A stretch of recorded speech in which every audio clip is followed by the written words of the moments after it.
Assalamu alaikum, everyone. I hope you all can hear me. I would first like to thank our audience for taking out the time to attend this webinar on Pakistan's investment landscape. I would also like to extend a sincere appreciation to the Honorable Consul General of Pakistan in the United Arab Emirates, His Excellency Ahmad Amjad Ali Sahab, as well as the Pakistan Business Council, Mr. Ahmed Shekhani Sahab, President Pakistan Business Council, and his team for collaborating with the AKD Group in arranging this event. My name is Abdan Mohajer, and I represent the investment banking team at AKD Securities. And I'm also the moderator for today's session. AKD Securities, as you all know, is the flagship company of the AKD Group and is the market leader at the Pakistan Stock Exchange, accounting for almost about 10 to 12% of the average daily traded value and volume.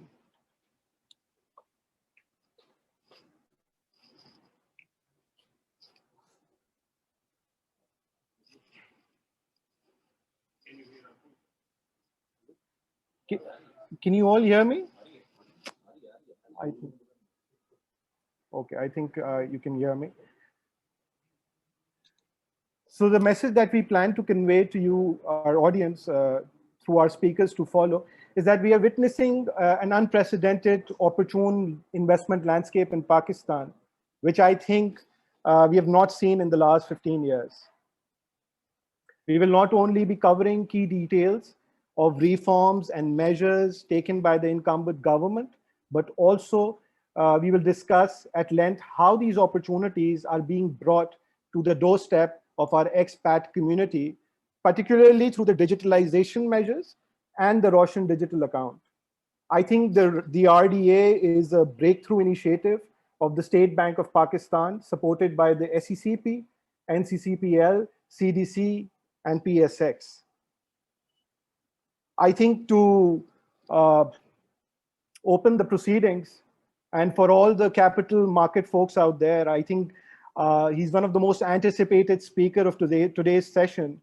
And I would like to request our Honorable Chairman of AKD Group, Mr. Akil Kareem Dedi Saab, to share his views on Pakistan today.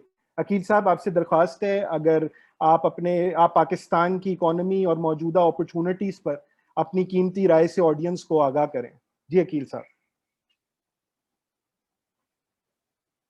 Mute है.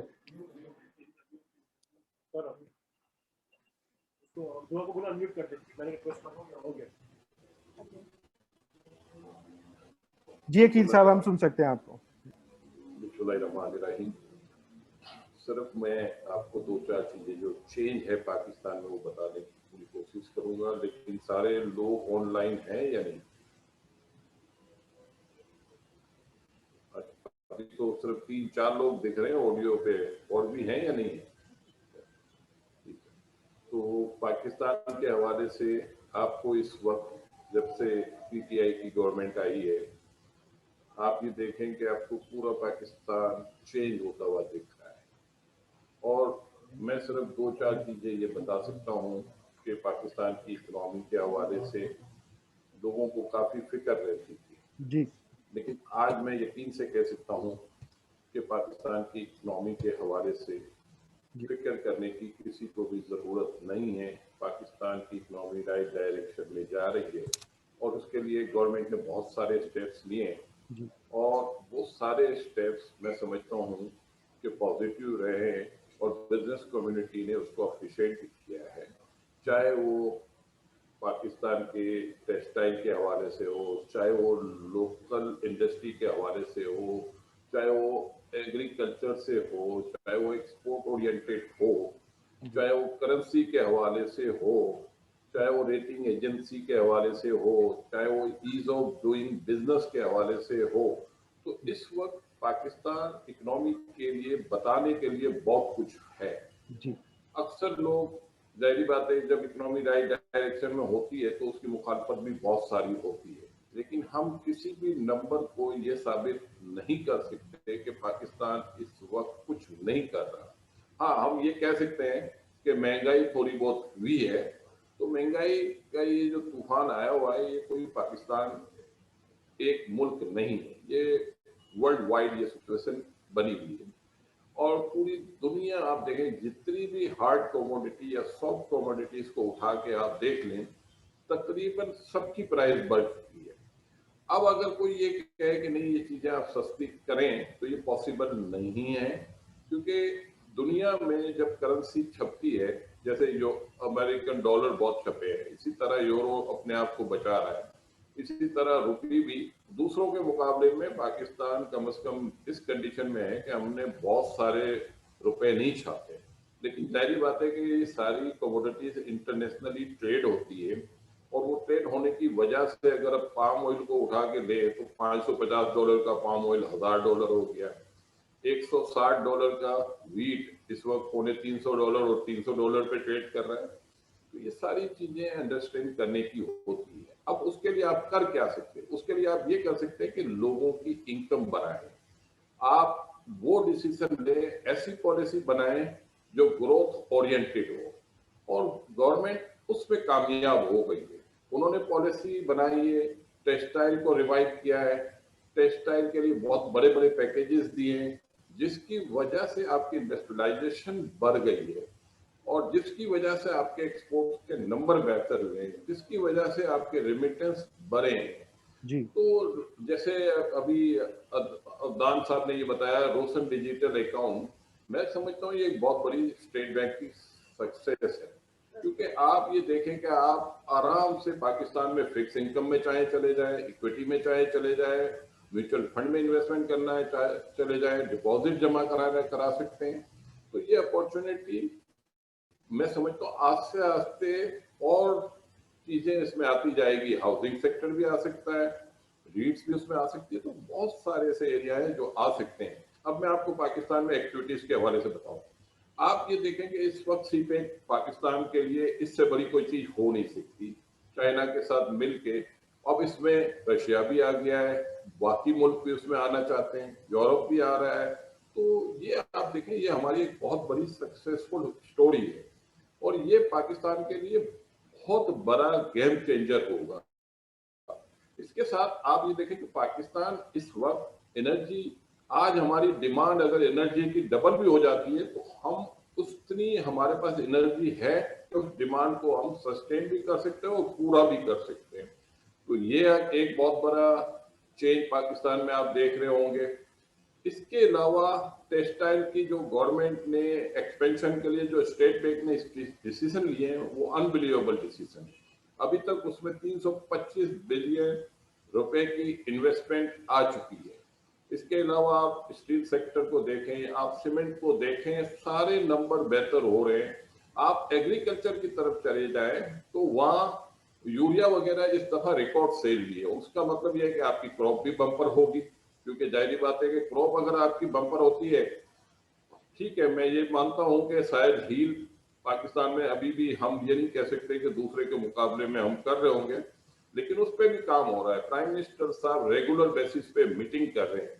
इसके साथ साथ आप ये देखेंगे auto sector में कितनी बड़ी इन्वेस्टमेंट आ रही है, और गाड़ियों की सेल मैं समझता हूँ बढ़ भी गई है। और ऑटो पॉलिसी में भी गवर्नमेंट ने कुछ चेंज किया है। पहले ये होता था, रिकंडीशन गाड़ियां जब मंगवाई जाती थी तो उसमें 2 नंबरी ज्यादा होती थी। गवर्नमेंट ने वो सारी चीजें खत्म कर दी। पाकिस्तान के बॉर्डर साइड से जो स्मगलिंग हो रही थी, हमारी गवर्नमेंट ने बिल्कुल आर्मी के साथ मिलकर पूरे बॉर्डर सील कर दिए। पाकिस्तान में जो अंडर इन्वेस्टिंग होती थी, उसको भी खत्म कर दिया। तो मैं ये समझता हूँ कि हमारे पास इस वक्त इकोनॉमी को बताने, इकोनॉमी के हवाले से बताने के लिए बहुत कुछ है। और ये जितना चेंज आ रहा है, मैं समझता हूँ ये ईज ऑफ डूइंग बिजनेस के हवाले से मैं ये कह सकता हूँ कि जो पहले मुश्किलात थी वो अब नहीं है। हमारी आईटी सेक्टर इसको ग्रो कर रहा है, उसमें 6 महीने के जो नंबर्स आए उसमें 40% ग्रोथ आई है, और कोविड के दौरान। और मैं समझता हूँ ये बहुत बड़ी बात है पाकिस्तान के हवाले से। मैं समझता हूँ कि बताने के लिए हमारे पास बहुत कुछ है। अगर कोई आदमी कोई स्पेशली कोई सवाल करना चाहता है, तो अगर वो सवाल करेगा तो उसका जवाब देने में ज्यादा आसानी होगी। मैं कह रहा हूँ ना कि इस वक्त अगर मैं बोलता रहूंगा तो ये आपका 1 घंटा तो वैसे ही पूरा निकल जाएगा। तो मैं कोशिश करता हूँ कि अपनी बातों को थोड़ा सा कम करूँ, और आपको कोई स्पेशल सवाल हो कि पाकिस्तान की इकोनॉमी के हवाले से कोई सवाल हो, ईज ऑफ डूइंग बिजनेस के हवाले से हो, नॉन रेजिडेंट पाकिस्तान के लिए कोई अपॉर्चुनिटी आप चाहते हैं तो उसके हवाले से हो, तो मैं वो ज्यादा बेहतर बता पाऊँ। Thank you. Thank you sir, thank you so much,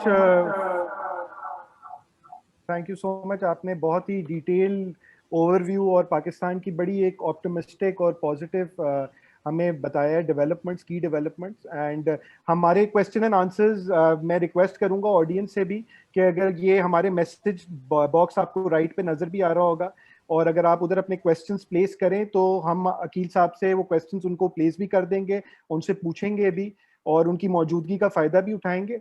और हमारे पास अकील साहब जैसे ही ये क्वेश्चंस आते हैं हमारे पास आते रहेंगे, हम आपकी तरफ फिर आएंगे इंशाल्लाह, और आपकी मौजूदगी का आप हमारे साथ ज़रूर फ़ायदा उठाएंगे। मैं सर इस वक्त रिक्वेस्ट करूंगा, हमारे साथ काउंसिल जनरल साहब दुबई के भी मौजूद हैं, और I would like to request the Consul General of, he's the chief guest of today's session, His Excellency Ahmed Amjad Ali Sahab. He's the Honorable Consul General of Pakistan in the United Arab Emirates. He joined the Foreign Services of Pakistan in 1996, has served in the Foreign Ministry in various capacities since then, and has also been a part of various diplomatic assignments abroad, such as Kuwait, Frankfurt, Bangkok, Bradford, and has been the Consul General of Pakistan in the UAE since 2019.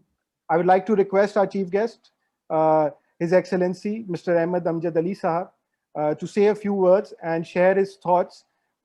Excellency, please, agar aap. Thank you very much.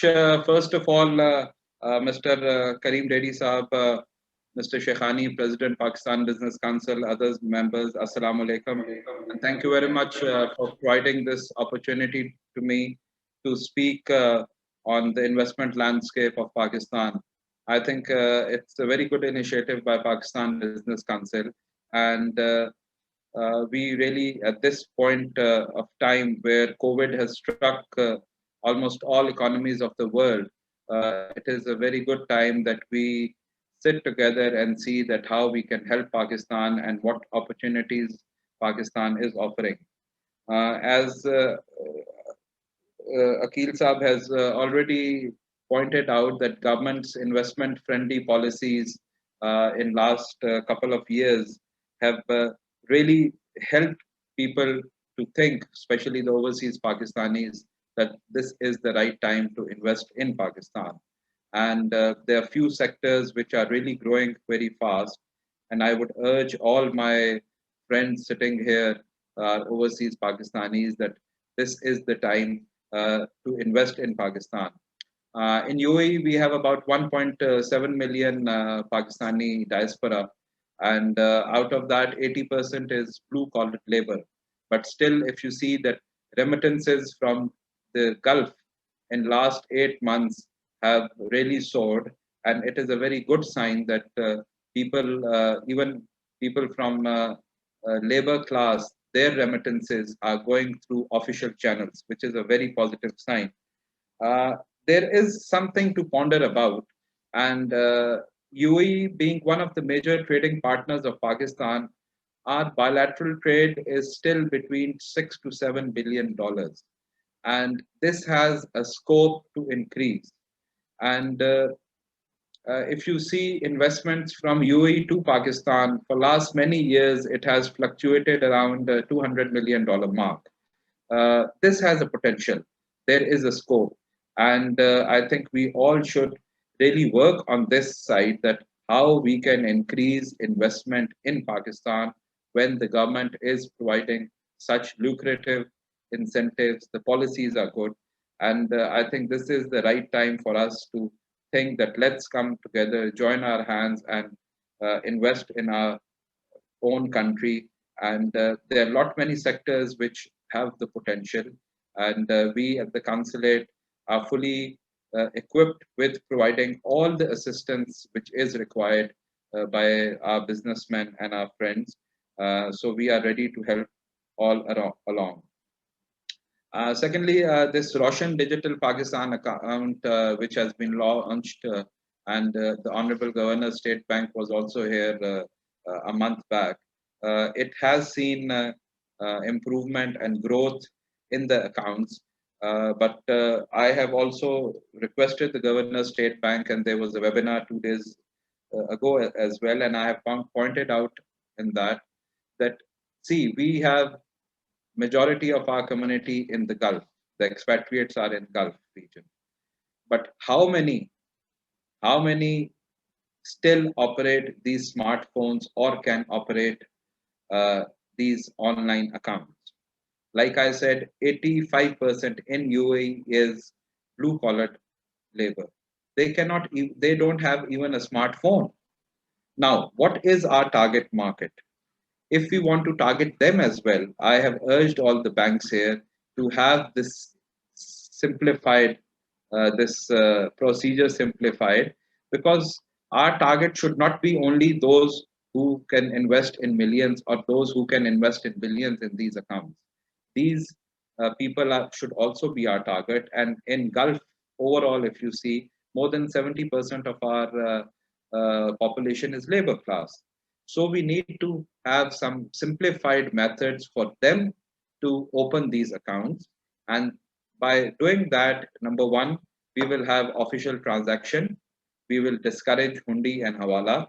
Secondly, our accounts and our remittances will grow.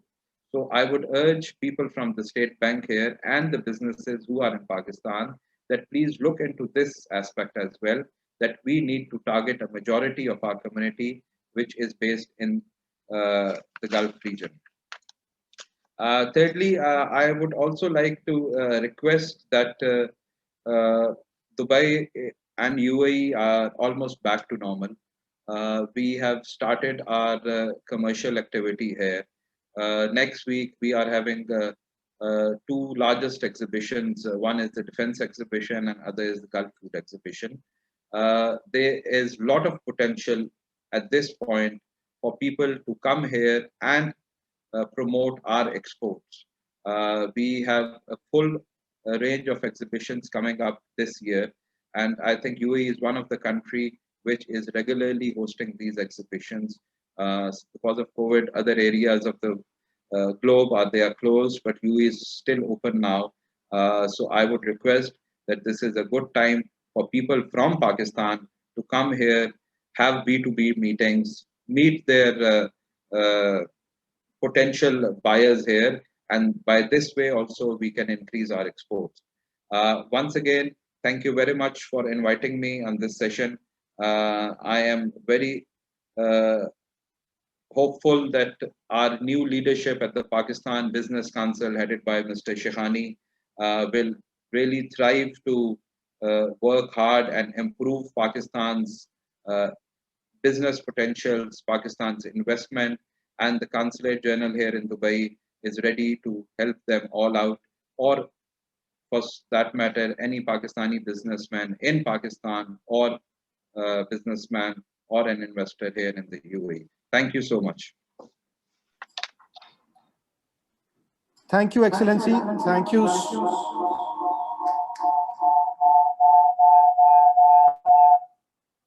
Thank you, sir. Thank you so much for such encouraging and supporting words. Akeel sahab, एक सवाल काफ़ी आ रहा है हर sector के हवाले से, but हमारे पास एक सवाल आया है रियल एस्टेट मार्केट डेवलपमेंट के हवाले से. तो वो बेसिकली प्रोग्रेस समझना चाह रहे हैं रियल एस्टेट मार्केट डेवलपमेंट की, कि इस वक्त रियल एस्टेट एक ऐसा सेक्टर है जिसमें गवर्नमेंट ने बहुत थोड़े टाइम में बहुत कुछ किया है. नंबर वन, कि आपकी जो रियल एस्टेट की जो वैल्यू है, पहले पाकिस्तान में प्रॉब्लम ये होती थी कि जब भी आप कोई रियल एस्टेट खरीदने जाते थे तो उसकी एक्चुअल वैल्यू नहीं होती थी. उसकी दो वैल्यू होती थी. एक वैल्यू होती थी FBR रेट होता था, और दूसरा रेट होता था जो आपको ऑफ द मार्केट पेमेंट करनी पड़ती. तो गवर्नमेंट ने अब वो मसाइल बिल्कुल खत्म कर दिए। तो दो सूरत में खत्म किए। एक तो उन्होंने जो ट्रांसफर फीस थी, जो पहले 7.5-8% कॉस्ट आती थी, उसको ले आए ये मिनिमम पे 2.5 से लेके 3% के दरमियान। और दूसरा, एक्चुअल वैल्यू पे अब प्रॉपर्टी ट्रेड होगी, और एक्चुअल वैल्यू पे जब प्रॉपर्टी ट्रेड होगी तो आपके बैंक भी उसमें इंटरेस्ट ले सकते हैं, आपकी इंश्योरेंस कंपनी। दुनिया में रियल एस्टेट में या इस सेक्टर में, ऑफिस टावर वगैरह में रेंटल हील के लिए इंश्योरेंस कंपनी वगैरह बहुत ज्यादा इन्वेस्टमेंट करती है। तो पाकिस्तान में पॉसिबल नहीं था, क्योंकि पाकिस्तान में जो भी प्रॉपर्टी खरीदी जाती थी वो एक्चुअल वैल्यू पे खरीदी नहीं जाती थी, और उसकी एक्चुअल वैल्यू तो होती थी 4 गुना ज्यादा, और ट्रांसफर की जो वैल्यू होती थी वो मतलब 25%। अब वो सारी चीजें खत्म हो गई है। तो ये एक बहुत बड़ा डिसीजन है। ट्रांसफर की फीस उन्होंने खत्म कर दी है, ये एक बहुत बड़ा डिसीजन गवर्नमेंट ने लिया है। तीसरा, उन्होंने मॉर्गेजेस पाकिस्तान में पहले कभी नहीं थी। आज से पहले अगर आप चले जाओ कि कोई बैंक प्रॉपर्टी के ऊपर पैसा फाइनेंस नहीं करता था, हाउसिंग के ऊपर हो या प्लॉट के ऊपर। अब बैंकों को रिस्ट्रिक्ट किया गया है कि अपनी डिपॉजिट का 5% वो लैंड करेंगे फॉर मॉर्गेजेस। चौथा, उन्होंने लो हाउसिंग के लिए बहुत बड़े डिसीजन लिए, जिसमें 90% टैक्स खत्म किया है, और फिक्स टैक्स इंट्रोड्यूस किया है, जिसमें आपको किसी किस्म की हर्डल्स नहीं होगी। और लो हाउसिंग के अलावा भी गवर्नमेंट ने, जैसे एक बिल्डिंग है 5 लाख स्क्वायर फीट की बिल्डिंग है, तो आपको 5 लाख को 150 रुपीज से कैलकुलेट करना है, और 3 साल का प्रोजेक्ट है तो वो पैसे आपने 3 साल में पे कर देने। तो ये भी एक बहुत बड़ा डिसीजन है। और लो हाउसिंग के लिए गवर्नमेंट ने मॉर्गेजेस पे डिस्काउंट दिया हुआ है, इसके अलावा टैक्स बेनिफिट दिया है। इसके साथ साथ गवर्नमेंट 3 लाख रुपए पर यूनिट सब्सिडी दे रही है।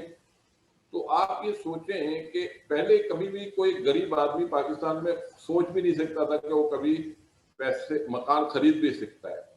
आज ये सिचुएशन है कि जो आदमी 10,000 15,000 रुपए दे के 20 साल की किस्तें दे के मकान हासिल कर सकता है। इसके अलावा जो मिडिल क्लास वगैरह के लिए भी जो स्कीम है जिसमें वो मॉर्गेजेस लेंगे, उस पर भी गवर्नमेंट ने रेट के डिस्काउंट दिया हुआ है। और ये मैं समझता हूं कि रियल एस्टेट में इस वक्त पाकिस्तान में अगर आप देखें तो बूम आया हुआ है, और बूम आने की वजह यह है कि मॉर्गेजेस अलाउ हुई है। उसके साथ साथ आप ये देखें कि हमारी पूरी इंडस्ट्री रिवाइव हुई है। सीमेंट सेक्टर में बूम देख रहे हैं, साथ में स्टील देख रहे हैं। जितनी भी हाउसिंग से रिलेटेड इंडस्ट्री है आज परफॉर्म कर रही है। तो बताने का ये मकसद है कि जो गवर्नमेंट ने स्टेप्स 2 साल में लिए हैं, मैं समझता हूं हम 70-72 साल में हमने उसका 1/4 भी डिसीजन नहीं लिया। तो रियल एस्टेट में आप रीट्स में भी जा सकते हैं। अगर आप बड़ी इन्वेस्टमेंट नहीं कर सकते और अपना छोटा शेयर खरीदना चाहते हो, चाहे 10 लाख रुपए हो या 5 लाख रुपए हो या 50 लाख हो, तो रेंटल रीट्स पे भी जा सकते हैं, डेवलपमेंट रीट पे भी जा सकते हैं।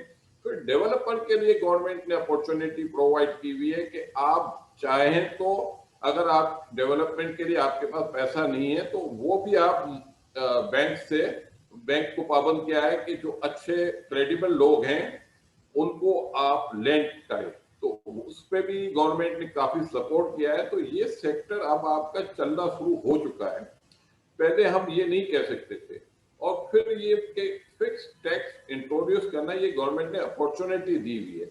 इसके अलावा बहुत सारे लोग हैं जिनके मकान है, वो अपना मकान बेचते हैं और मकान खरीदने जाते हैं, तो एफबीआर उनसे क्वेश्चन नहीं कर सकता। बहुत सारे ऐसे लोग हैं जिनके घर में सेविंग पड़ी हुई है और वो इनकम टैक्स में उनका एनटीएन नंबर नहीं है, तो वो अगर प्रॉपर्टी खरीदना चाहे तो जून 2021 तक उनको भी छूट दी गई है कि आपसे कोई सवाल नहीं पूछा जाएगा कितनी बड़ी भी अमाउंट की आप प्रॉपर्टी खरीद ले, मकान खरीद ले, बेंगलोर खरीद ले, रियल एस्टेट खरीद ले, आपसे किसी किस्म का कोई सवाल नहीं पूछा जाएगा।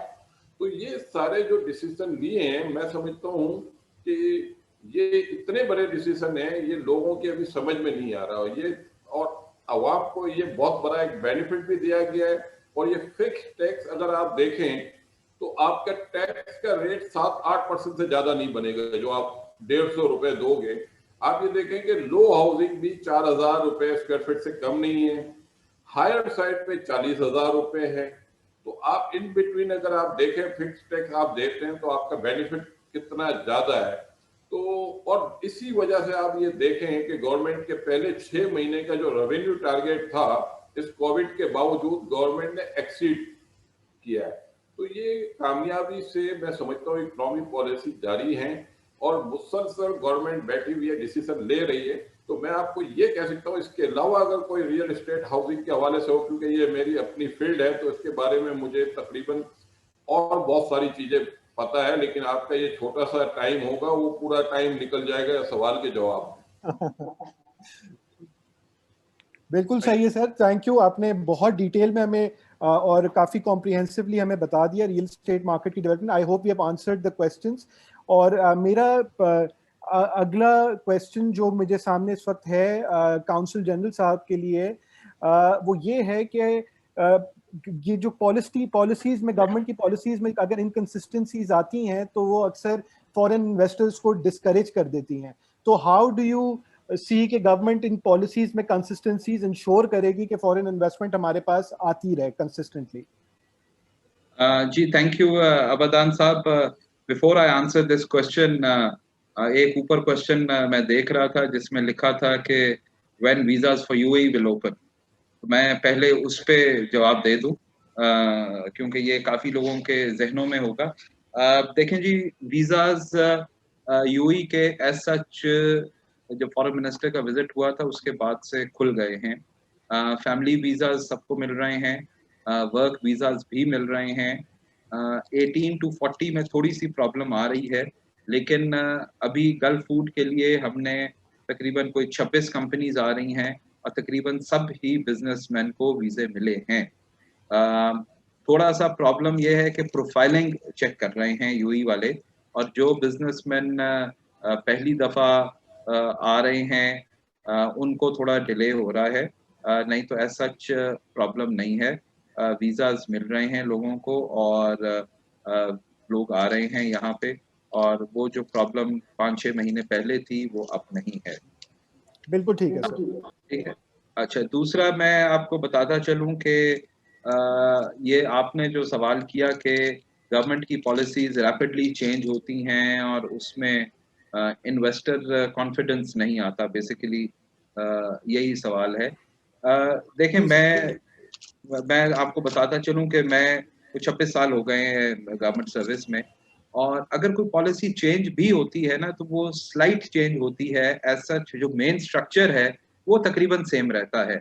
हाँ, इंसेंटिव्स या टैक्स रिलैक्सेशन अगर कोई गवर्नमेंट ज्यादा देती है तो वो भी इन्वेस्टमेंट फ्रेंडली ही होती है। और जैसे इस गवर्नमेंट ने 3-4 सेक्टर्स में स्पेशली कंस्ट्रक्शन और उसमें दिया है, सो वो टू अट्रैक्ट इन्वेस्टमेंट हुआ है। ओवरऑल अगर आप कहें कि 360 डिग्री चेंज हुआ है तो वो नहीं होता।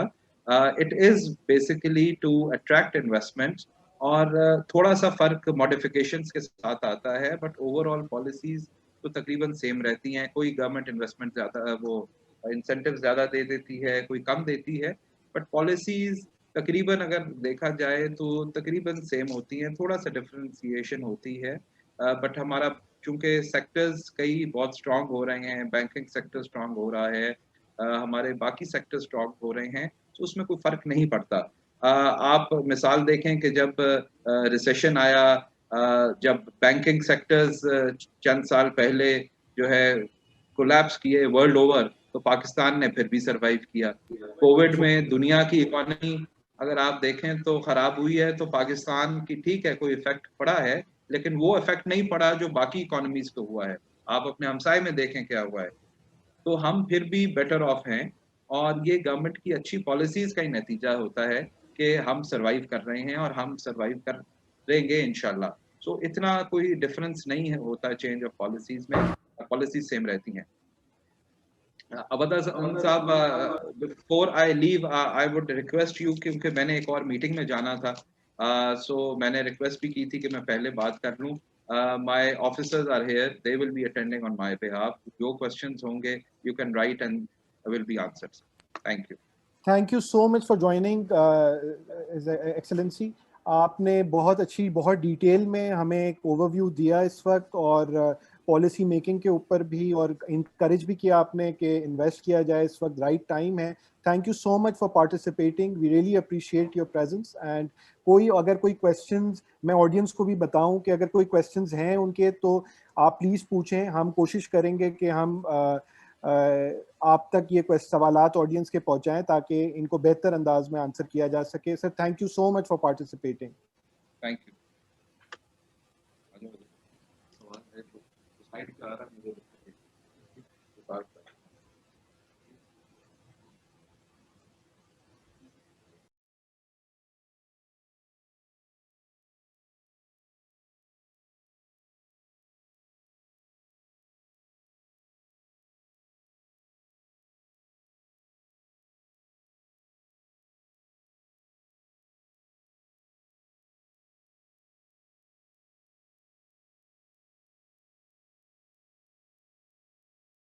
अच्छा, नहीं आई. Sorry, I guess you couldn't hear me. So basically, now without any further ado, I would like to follow up by requesting Mr. Ahmed Shekhani, who's the President, Pakistan Business Council, Dubai, to share PBC's perspective regarding the key economic developments in Pakistan. Mr. Shekhani. Bismillahirrahmanirrahim. On behalf of Pakistan Business Council and all the directors of Pakistan Business Council and members of Pakistan Business Council, सबसे पहले मैं अकील भाई का बहुत शुक्रगुजार हूँ कि उन्होंने टाइम निकाला और पाकिस्तान बिजनेस काउंसिल के मेंबर्स को जो है पाकिस्तान के पर्सपेक्टिव से इन्वेस्टमेंट की अपॉर्चुनिटीज के बारे में बताया. और कौंसल जनरल साहब का भी मैं बहुत शुक्रगुजार हूँ क्योंकि उन्होंने अपना एक अपॉइंटमेंट डिले करके आज का प्रोग्राम अटेंड किया. तो थैंक यू. और पाकिस्तान बिजनेस काउंसिल के तमाम मेंबर्स का और जो भी सब पार्टिसिपेट है उन सबका भी बहुत बहुत शुक्रिया. सबसे इम्पोर्टेंट बात इस वक्त ये है कि पाकिस्तान बिजनेस काउंसिल जो है वो ब्रिज का काम कर रहा है इस वक्त. जो एक्सपेट्रिएट पाकिस्तान से बाहर पाकिस्तान से मोहब्बत करते हैं, पाकिस्तान में इन्वेस्टमेंट करना चाहते हैं, उनको एक क्लियर पिक्चर हम बताना चाहते हैं कि पाकिस्तान इस वक्त एक बहुत बूमिंग मार्केट है और पाकिस्तान में इन्वेस्टमेंट करना, पाकिस्तान में इन्वेस्टमेंट की अपॉर्चुनिटीज बहुत ज्यादा हैं. जैसे कि कौंसल जनरल साहब ने भी बताया, अकील भाई ने भी बताया कि पाकिस्तान की जो इस वक्त गवर्नमेंट पॉलिसीज है वो एक बहुत इन्वेस्टमेंट फ्रेंडली हैं और एक्सपेट्रिएट्स के लिए जो भी प्रोसीजर्स इस वक्त जो है वो डिजाइन किए जा रहे हैं वो पाकिस्तानियों के लिए बहुत फायदेमंद हैं. तो मैं इस हवाले से ज्यादा टाइम इसलिए नहीं लूंगा कि आज का प्रोग्राम हमने डिजाइन ही इसीलिए किया है कि आप लोग ज्यादा से ज्यादा बात करें और जो एक्सपेट्रिएट आप लोगों के साथ आपसे सवाल करना चाहते हैं, वो पूछना चाहते हैं कि वो किस तरह पाकिस्तान में इन्वेस्टमेंट करें, किस तरह रोशन डिजिटल अकाउंट में इन्वेस्टमेंट करें, जो उनको प्रॉब्लम्स आ रही हैं रोशन डिजिटल अकाउंट के हवाले से वो कैसे रिजॉल्व हो सकती हैं. और जैसे एक इम्पॉर्टेंट बात कौंसल जनरल साहब ने कही कि यहाँ पर ब्लू कॉलर जो है एम्प्लॉय ज्यादा हैं और किस तरीके से ये स्टेट बैंक ऑफ पाकिस्तान इस काम को ईज करे कि वो अपना अकाउंट खुलवा सकें और पाकिस्तान में डायरेक्टली ऑनलाइन चैनल के थ्रू अपनी इन्वेस्टमेंट कर सकें ताकि ज्यादा से ज्यादा रेमिटेंसेस पाकिस्तान को मिले. और ये प्रॉब्लम सिर्फ यूएई के अंदर ही नहीं है, ये पूरे गल्फ के अंदर है क्योंकि पाकिस्तान एक्सपेट्रिएट जो पूरी दुनिया में है मौजूद वो 9 मिलियन से ज्यादा है और वो 9 मिलियन से ज्यादा जो एक्सपेट्रिएट हैं उसके अंदर तकरीबन 50% ऑफ पॉपुलेशन जो है वो ब्लू कॉलर जॉब करती है और उनके लिए अपना स्मार्टफोन यूज करना या इसके हवाले से कुछ जो चीजें हैं वो हल करना मुश्किल है. तो मैं अकील भाई के तवज्जुह से ये चाहता हूं कि क्योंकि अकील भाई एक इन्फ्लुएंस रखते हैं स्टेट बैंक के साथ, वो एक पॉलिसी डिसीजन मेकिंग के अंदर बैठते हैं गवर्नमेंट ऑफ पाकिस्तान के साथ, तो इस बात को मद्देनजर रखते हुए ऐसा प्रोसीजर बनाया जाए जो पाकिस्तानी जो एक्सपर्ट हैं उन लोगों के लिए रोशन डिजिटल अकाउंट की भी आसानी हो. और इसके अलावा भी जो इश्यूज इस वक्त हमारे साथ जो मेंबर्स मौजूद हैं उन्होंने कुछ इश्यूज बताए भी हैं जो अपने क्वेश्चंस के अंदर वो लिख रहे हैं और आगे टाइम में आप लोग उसका जवाब भी देंगे. तो अकील भाई अपना इन्फ्लुएंस इस्तेमाल करें और इन सब चीजों को एज सुन एज पॉसिबल जो है वो through state bank, through federal government, through provisional government जो है वो रिजॉल्व करें ताकि पाकिस्तान में ज्यादा से ज्यादा इन्वेस्टमेंट हो. पाकिस्तान बिजनेस काउंसिल इस तरह के इवेंट्स करता रहेगा ताकि आप लोगों का चैनल विद एक्सपेट्रिएट जो है वो स्ट्रेंथेंड हो और जो भी इश्यूज पाकिस्तानी एक्सपेट्रिएट्स को जो आ रहे हैं वो रिजॉल्व हो सके। मैं इस बात के साथ एक दफा फिर शुक्रिया अदा करता हूँ अकील भाई का, AKD का, कौंसल जनरल साहब का, हमारे डायरेक्टर्स और तमाम मेंबर्स का कि उन्होंने टाइम निकाल के इस प्रोग्राम को अटेंड किया। और मैं ओवर टू यू आपको करता हूँ ताकि आप ज्यादा से ज्यादा टाइम लें और जो पाकिस्तानी एक्सपेट्रिएट या जो भी मेंबर्स हमारे सुनना चाहते हैं वो आप लोग सब लोगों को सुने और अपने मसाइल को जल्द से जल्द रिजॉल्व करें। Thank you very much. जी thank you very much Ahmed Shekhani sahab, thank you so much. और काफ़ी आपने एक इनकरेजिंग और काफ़ी आपने ऑप्टिमिस्टिक एक हमारे ऑडियंस को एक पिक्चर बताई भी। और इंशाल्लाह जिस तरह की हमारी कोशिश है कि पाकिस्तान में और फॉरेन इन्वेस्टमेंट्स आए, मैं अकील साहब से रिक्वेस्ट करूंगा कि अगर ये स्टेट बैंक के रोशन डिजिटल अकाउंट के इनिशिएटिव पे, जैसे अहमद साहब ने कहा कि स्टेट बैंक के जो इनिशिएटिव्स हैं इसमें क्या ख्यालात हैं, अगर अपने ख्यालात का इज़हार करें। साहब मैं तो मुझे ज़हन से निकल गया था, माशाल्लाह आप वहाँ बैठ के पाकिस्तान के लिए बड़ा काम कर रहे हैं और लोगों को जो पाकिस्तान की इन्वेस्टमेंट के हवाले से जो इंफॉर्मेशन दे रहे हैं। मैं आपको सिर्फ ये बता सकता हूँ कि last week governor state bank से मेरी मीटिंग हुई थी। उस मीटिंग में गवर्नर साहब ने स्टार्ट से लेके एंड तक रोशन डिजिटल अकाउंट की बात की। उन्होंने कहा 4 महीने में हम $500 मिलियन क्रॉस कर गए, लेकिन ये $500 मिलियन कुछ भी नहीं है। उनका टारगेट है कि पाकिस्तान में रोशन डिजिटल अकाउंट को हम साल में $15 बिलियन पे लेके जाएंगे। और आप लोग हमें सजेशन दें, तो मैं आपसे भी रिक्वेस्ट करता हूं, अगर आपके पास भी किसी किस्म की कोई सजेशन है, आप स्टेट बैंक ना भेजें, अब्दान साहब को भेज दें। हम यकीन से कह सकते हैं कि उसको एग्जामिन के बाद डेफिनेट इस सिचुएशन में होंगी। तो ये स्टेट बैंक गवर्नर ने इंश्योर किया है कि हम उसको इंट्रोड्यूस करेंगे। और उनका टारगेट जो है वो आपने सुना होगा कि उन्होंने कहा है मैं सिर्फ इसको टारगेट करता हूँ $15 बिलियन ईयर। तो मैं ये समझता हूँ अभी तो फिक्स इनकम वाले लोग आ रहे हैं, इक्विटी वाले आ रहे हैं, या आपके म्यूचुअल फंड के इन्वेस्टर आ रहे हैं, लेकिन वो कह रहे हैं कि हम रोशन डिजिटल अकाउंट में हर सब्जेक्ट को एड्रेस करना चाहेंगे। जो भी पाकिस्तान में इसके थ्रू इन्वेस्टमेंट करना चाहता है, उसकी जितनी हर्डल्स भी है ना, वो सारी हर्डल्स भी हम खत्म करेंगे। और ईज ऑफ डूइंग बिजनेस में पाकिस्तान ने जो रेटिंग बेहतर की है, उसकी वजह यह है कि चाहे वो स्टेट बैंक गवर्नर हो, चाहे वो security exchange commission of Pakistan हो, चाहे वो बाकी जितने इदारे हों, और इवन हमारे फाइनेंस मिनिस्टर, कॉमर्स मिनिस्टर और हमारे प्राइम मिनिस्टर, मैं समझता हूं कि आप एक लेटर लिखेंगे और वो लेटर में जो आपकी जो सजेशन होगी, ये मैं आपको यकीन से कह सकता हूं कि वो सजेशन को देखा जाएगा। अगर वो इस पोजीशन में होगी कि इसको इंट्रोड्यूस कर सकते हैं, तो उसके लिए वो 48 घंटे से ज्यादा टाइम नहीं लेंगे। तो आपसे भी रिक्वेस्ट है सब लोगों से, अगर कोई सजेशन है, आप समझते हैं कि उसको रोशन डिजिटल के थ्रू होना चाहिए या किसी और के थ्रू, तो आप प्लीज भेजें। और ये आपको मैं यकीन से कह सकता हूं कि उसका रिस्पांस जितनी तेजी से आपका सजेशन आएगी, उतनी स्पीड से वो इंट्रोड्यूस हो। Thank you sir, thank you so much. अगर किसी के भी कोई भी सजेशंस हैं, कोई भी मुश्किलात फेस हो रही हैं, तो प्लीज़ हमें आप बताएं। हम इंशाल्लाह पूरी कोशिश करेंगे कि उसको रिजॉल्व करें और जो हम किरदार अदा कर सकते हैं उसमें बिल्कुल करेंगे। Now I would request our next speaker mister Farid Alam sahab, who's the Chief Executive Officer of AKD Securities Limited, and whose name is synonymous to the Pakistan capital market. I would like to request Mr. Alam to say a few words regarding the overall outlook and performance of the Pakistani capital market and the peers in the region. Please. Farid Saab, please. Thank you very much. Bismillahirrahmanirrahim. Respected and privileged non-resident Pakistanis, अस्सलाम वालेकुम। Consul general साहब मेरे ख्याल से किसी और prior engagement पर चले गए हैं, अहमद शतानी साहब, और इनकी टीम को पहले सबसे बहुत बहुत शुक्रिया इनका कि इन्होंने कोलैबोरेट किया और हमने आपको एक वेबिनार जो कि ज़्यादा हम क्वेश्चन आंसर पे फोकस करेंगे, इस वेबिनार को हमने पॉसिबल कर रहे हैं।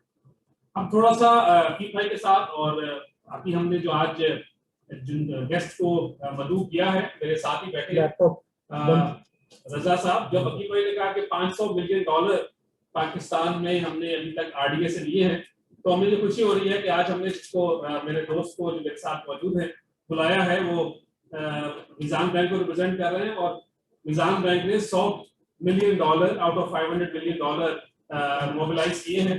और अच्छी बात यह है कि आउट ऑफ 84,000 और देयर अबाउट जो आरडीए अकाउंट खुले हैं, उनमें से 4 या 5,000 अभी तक अकाउंट हैं जो कैपिटल मार्केट तक पहुंच पाए हैं।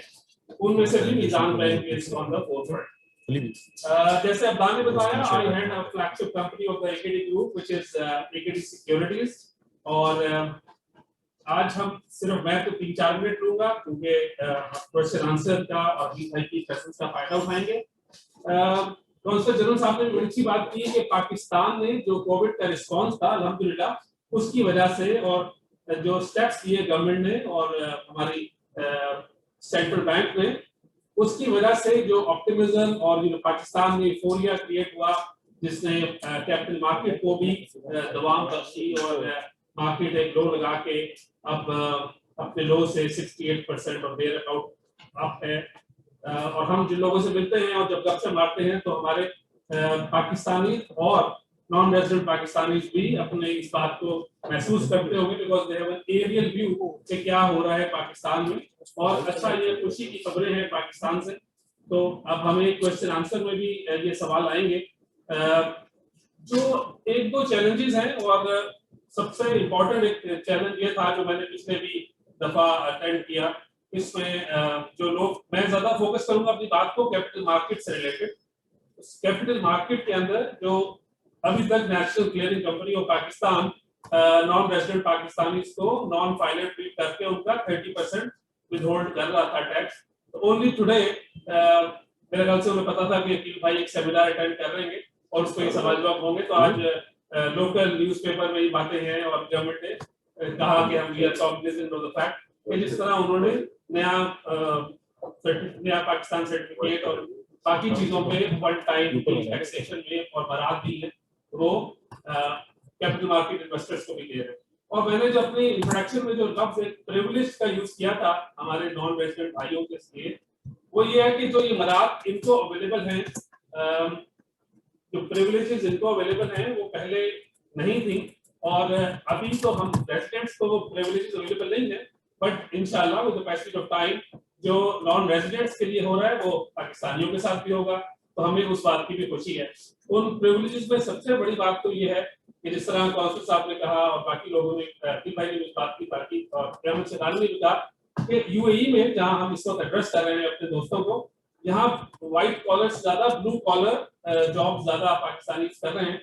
उनको और उनकी फैमिलीज को जो एक्सेस टू जो लेटेस्ट या जो एक्सेस है टू फाइनेंशियल इंफॉर्मेशन तो थोड़ी सी कम है, तो जो फॉर्मेलिटीज करनी पड़ती है, कभी इसकी जिंदगी और मौत तो साथ लगी रहती है। अब किसी पाकिस्तानी का बाहर इंतकाल होता है तो जो सक्सेशन और जो वहाँ की मुश्किलात से गुजरना पड़ता है उनकी फैमिलीज को, वो जब इसका अकाउंट अगर आरडीए के थ्रू पाकिस्तान में खुला हुआ होता है तो हमने देखा कि थोड़ी चीजें, और खासतौर पे जब इंट्रोडक्शन हो रही है नादरा की, तो नादरा की वजह से और स्पीडीली जो फंड्स की ब्लॉकेज है उसमें रजा भाई भी मुझे अपने क्वेश्चन के आंसर में या वैसे बताएंगे कि थोड़ा फायदा हो रहा है। तो जो मेरा चैलेंज है as a capital market representative वो ये है कि out of 85,000 accounts that have been opened in the RDA, हमारे जो कैपिटल मार्केट्स में अभी तक सिर्फ 4,000 अकाउंट से खुल चुके हैं, और हमारी यहाँ बहुत गुंजाइश है। और अभी हम आपके सवालों के जवाब में बताएंगे कि वजह क्या है, why are we so optimistic on the future of Pakistan and its economy. तो जो प्रिविलेज एक और आपको मिली है, वो पहले तो था पैसा आने वाला था, अब यह है कि जो रिपैट्रिएशन है टू वे, यहाँ से जो पैसा आप इन्वेस्ट करके अपना प्रिंसिपल और प्रॉफिट जो वापस ले जा सकते हैं, उसका एक पहले ये ऑप्शन अवेलेबल नहीं थी। तो अब सारे फुली ऑपरेशनल अकाउंट आप वहां बैठ के अपनी फैमिली को सपोर्ट कर रहे हैं, यूटिलिटी बिल्स दे रहे हैं, वो सारी बातें ऐसी हैं कि जो आज से 6 महीने पहले बिल्कुल एक ख्वाब था। जो चैलेंजेस हैं, जो सवाल जवाब हैं, जो थोड़ी फ्रिक्शन है, वो आहिस्ता आहिस्ता और दूर होती जाएगी। बट सफाइस इट टू से कि ये डायनामिक प्रोसेस है, और पाकिस्तान में कि जो माइक्रो और मैक्रो लेवल जो पॉलिसी रिस्पांस हैं गवर्नमेंट के, वो माशाल्लाह बहुत एनकरेजिंग है। और आरडीए अकील भाई ने कहा कि गवर्नर से उनकी मुलाकात हुई तो वो एक बहुत ही एक अच्छी पिक्चर दे रहे हैं कि इतनी हम आरडीए से मोबिलाइज कर लेंगे। अगर ये कर लेते हैं तो आपको पाकिस्तान के अंदर जो एफएक्स और पाक रूपी का जो रेट है, वो अगर कंट्रोल में आ जाता है तो महंगाई और बहुत सारी चीजें कंट्रोल में आ जाएंगी। मैं सिर्फ 2 बातें करूंगा, फिर मेरे साथ मेरे जो डायरेक्टर रिसर्च हैं, वो क्योंकि इकोनॉमी पे उन्होंने अपना कवरेज करनी है, तो मैं सिर्फ ये कहूंगा कि बहुत सारे सवाल मुझे लोग, मेरे दोस्तों ने, हमारे लोग मेरे व्हाट्सएप पे भेज रहे हैं। आई एम श्योर कि वो जो दी हुई आपको जगह सवाल करने की, वहां भी कर लें तो उनको साथ साथ आंसर भी मिलता जाएगा। तो एक ये पॉइंट है कि we as Pakistanis and the ones who can do something for our fellow countrymen who are residing abroad, उनके जो इश्यूज हैं उनसे माइंडफुल है, काफी हद तक चीजें ठीक हो रही हैं, और थोड़ी सी और चीजें जो फ्रिक्शन या आपको जो पैसा वापस भेजने में या जो चीज इश्यूज हैं उनको दूर करने में थोड़ा टाइम तो जरूर लगेगा, बट ये सारी चीजें ठीक हो रही हैं। जो एक पाकिस्तान की कैपिटल मार्केट में जो बूम है, जो भी और आना है, इसकी इब्तिदा है, उसके अंदर हमें खुशी होती है बताते हुए कि जो सिक्लिकल सेक्टर्स हैं, जिस तरह इंजीनियरिंग है, ऑटोमोबाइल है या सीमेंट है, उसने जो अर्निंग्स में ग्रोथ शो की है, वो इंजीनियरिंग की 244% की ईयर ऑन ईयर ग्रोथ आई है। फिर ऑटोमोबाइल के अंदर 150% की ग्रोथ है। फिर सीमेंट सेक्टर के अंदर अर्निंग ग्रोथ में 49% है। तो अब ये जो फोर्थ क्वार्टर गुजरा, ये जो हमारे क्वार्टर टू क्वार्टर, खासतौर पे अक्टूबर टू दिसंबर है, ये क्वार्टर पिछले क्वार्टर से भी अर्निंग्स में ज्यादा बढ़ के आया है, और जो सक्सेसिव क्वार्टर्स आ रहे हैं उसमें अल्हम्दुलिल्लाह पाकिस्तानी कॉर्पोरेट्स की अर्निंग्स की ग्रोथ बढ़ती जा रही है। तो मेरे ख्याल से मैं I won't take much of the time in discussing the certain things which are my fellow speakers will be covering. So over to Abdan for.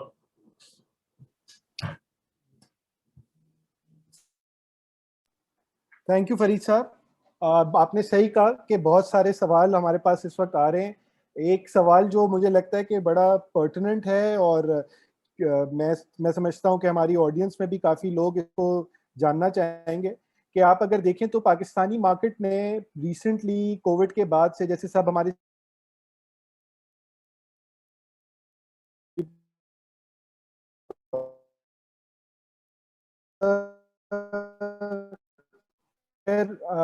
Investor की पाकिस्तान में एंट्री का एक सुटेबल टाइम है पाकिस्तान स्टॉक एक्सचेंज में?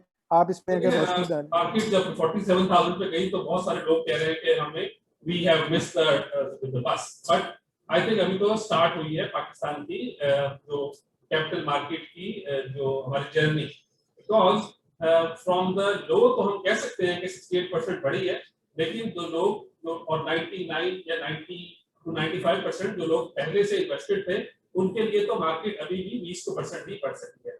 तो जो अच्छी बात है वो ये कि पाकिस्तान में इस 46,000 और 47,000 इंडेक्स जो अचीव हुआ, इसके अंदर अभी तक जो प्राइस अर्निंग का जो मल्टीपल है वो अभी भी 6.6 टाइम ही है, as compared to the regional peers जो हम हमेशा से हम अपने इससे कंपेरेबल जो कंट्रीज को कंपेयर करते हैं, तो हम लोग अगर हमारी अर्निंग 6.6 टाइम है, तो जो हमारा रीजन है कंपेरेबल है वो अभी भी 13.4 टाइम्स पे है। तो हमारा डिस्काउंट जो है from the region is about 51%। ये हिस्टोरिकली 40% रहा है। तो एक तो ये है कि हमारा बॉटम मार्क हाई है, हमने अच्छा काम किया है, और अभी जो हिस्टोरिकली हमने जो लेवल अचीव किए हैं उससे लो पे मार्केट ट्रेड हो रही है। तो to answer your question, I think it is just the beginning of a long journey in the capital market, जहां ये अच्छी रिटर्न्स इस एसेट क्लास ने अभी देनी है इन्वेस्टर्स को। सर थोड़ा सा कंटिन्यू करें, मेरा इंटरनेट खत्म हो गया, थोड़ा सा कंटिन्यू और करें। तो इसलिए जो हमारे लोग अगर इस बात को समझ रहे हैं कि 47,000 ज्यादा हो गया है, तो उसके अंदर अभी कुछ नहीं हुआ, और मैं सवाल के जवाब में बहुत कुछ कवर कर